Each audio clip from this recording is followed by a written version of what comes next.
Welcome back. We are going to start off with good deeds here on the Mountain Views program. I have a couple of gentlemen who are doing work on behalf of the law enforcement community that I have to say I think is sadly needed. And the good news is that these guys are doing something about a situation that continues to pervade the challenge and the danger of being a law enforcement, a peace officer. With me tonight, Tor Steen, the founder, and Henry Glasheen, board member of the Utah 1033 Foundation. Gentlemen, welcome to the program. Nice to see you. Thank you. Henry. Thanks for having us. Absolutely. So, Tor, if you would, for folks who may not be familiar with the 1033 Foundation, talk a little bit about the background, your inspiration to found it, and the kind of activities that you're engaged in. Well, I guess there are a couple of things. First of all, I've been very lucky in this life. I came over from Norway at the age of 21 and have done well. My wife and I decided a couple of years ago that it was time to give something back. And having probably 20 years ago had an opportunity to spend some nights in the backseat of a police car in New York City, voluntarily, I might say. I was gonna just slide right by that one. I was going to let you do it. But thank you for sharing. I wouldn't put you on Front Street like that. And somehow it sort of struck me that, you know, these guys really put their life on the line every time they open the door. In fact, every time they leave their house in the morning, they put their life on the line. And a lot of people don't think about that, but it's true. And so when Mona and I talked about a year and a half ago about doing something, this came back to me, and we said, let's see if we can't figure out a way to help some of these families of police officers that I've killed in the line of duty in Utah. And so we approached our chief of police here in Park City, Wade Carpenter, and asked him if he thought this was a good idea. And he really embraced the idea. And so we said, okay, let's go ahead and do that. And we put up some initial amount of money. And then we're going out to raise funds from corporations and individuals who can donate on a tax exempt basis, so they get tax deduction for it. Decided that we really needed some credibility in order to do this, because there are lots of organizations that raise money. So we got KPMG to be our tax advisor, and I got one of the large law firms, Van Cott in Salt Lake, to help us with a corporate governance structure. And I decided that we really need also to get all the police organizations behind us. So the Chiefs of Police Organization, the Sheriff's Association, and the Utah Highway Patrol will all endorse this thing. And we went and kind of a step further and said maybe we better get the politicians behind us as well. So we got the two senators endorsed it and supported us, as did the governor. And then we put together an advisory board. And Henry is very happily co-chairing that with Howard Wallach, who is one of our own here in Park City, who's running for Congress, and also with Danny Furr, who heads up the Highway Patrol system. Okay. Our mission is basically to provide immediate financial assistance to the families of fallen police officers. And it's a mission that I'm sorry to say we had to fulfill back about a month ago, when, as you know, things happened in Ogden, and Jared was killed in that unfortunate happening.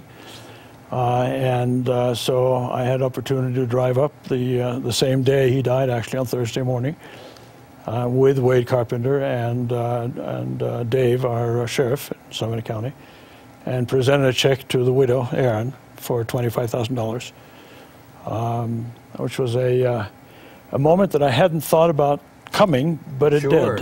Wow. I had flippantly said at one point, wouldn't it be nice if we had 10 years to build an endowment? Yeah. A little too flippant, perhaps. Yeah. Luckily, we didn't lose any last year, but as you probably know, in 2010, we lost 4 police officers in Utah. So that's what we're all about.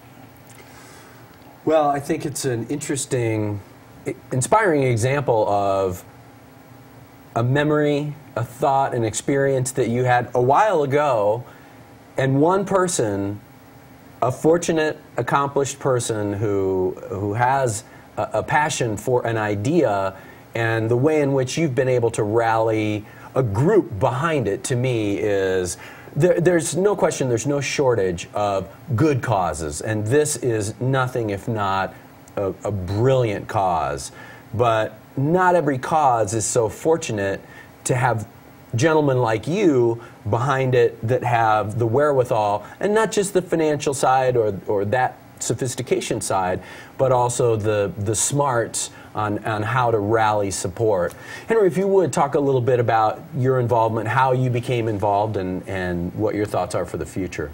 You know, they contacted me fairly early in the process, and just to help them and gain the endorsements of some of the political leaders in the state, we reached out to each of the statewide candidates, the governor, both senators, and all of our members of the House of Representatives, and asked them if they would step in and give an endorsement of the foundation. That's very helpful for fundraising. The second thing we did just recently here is they passed a unanimous resolution on the floor of the state Senate and then the State House, and the governor is scheduled to sign it soon, that will endorse the 1033 Foundation as an official Utah charity. And this is something I believe in very much. I've had an opportunity to work with Dave Edmonds, who's the county sheriff, and Wade Carpenter as chief of police. I consider them both to be good friends.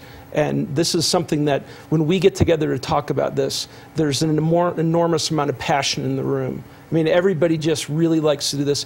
I think to some extent we're all the sort of people that just believe law enforcement is that important. It's that important to us. And this is a great way to give back to police officers who really don't make a lot of money.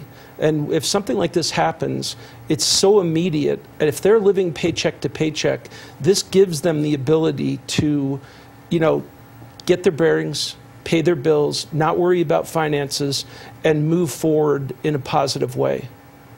It occurs to me that there's a realism about that moment, that, I hate to say almost transactional moment, but because this tragedy happens doesn't mean that the bills aren't due the next day or last week. And it occurs to me that that's an insight and that action, that going the very next day is something that, in the midst of getting caught up in emotion, things can slide. Cheers to you for seeing that those kinds of needs, it's not insensitive. In fact, it's quite the opposite. It allows the focus to go back on grieving, recovering, going on with life. Well, I think probably every police officer feels that it can't happen to them. So they're not prepared for it. I'm sure the families are not prepared for it. My wife has a daughter whose college roommate had a husband that was killed as a police officer at the age of 29. Wow. And there were 5,000 people coming to the funeral a couple of days later. She had no money. She had no means to help anybody, of her family to get there, and so on. So she saw it firsthand how difficult this was. When we went up and presented the check to Erin, she was there with her mother-in-law and brother-in-law and a couple of her family members. And I'm not even sure that I can remember what I said, but it was a good moment, but it was also a very difficult moment. And I think I said something like, this obviously will not help you grieve, but maybe it'll make life a little bit easier for you. She had two little daughters, 3 and 5 years old. It's got to be awfully difficult. Absolutely. So here's a question that I think I kind of know the answer to based on what you've already shared as far as the sort of the great game plan that you guys have for this work, for the 1033 Foundation. But we see a lot of folks in here on this couch raising money, trying to champion worthy causes. And in challenging economic times, one of the things that becomes more difficult for philanthropies is the fact that there are more organizations, there are more causes competing for a specific dollar. Have you guys had any experience, or do you have any kind of reflections on that side of it, the kind of the practical side of the charity?